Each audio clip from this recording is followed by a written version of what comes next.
Okay, hey, Happy New Year, everybody. It's the end of 2022, and as your building doctor, I wanted to take a minute and not just talk about your building, but also talk about your community and your mental health. And here's why.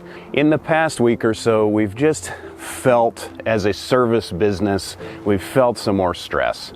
We've gotten questions and comments from existing clients that are a little bit chippy, a little bit on edge, a little bit angry or agitated for no real reason. And then this morning, our customer relations team sent me, before 9 a.m., I've already had 2 calls of people crying. One was a manager, one was a board member, and they aren't even our clients. So I want you to take a minute, take a breath, and breathe. I know this season can be stressful. I know it's cold and maybe it's icy out, and it's the end of the year. Try to find time at the end of the year to reflect on all the wonderful things that are happening. I know the little things can put us on edge, but as we jump into 2023, let's make it a great new year. Let's love on one another. Let's have a happy new year.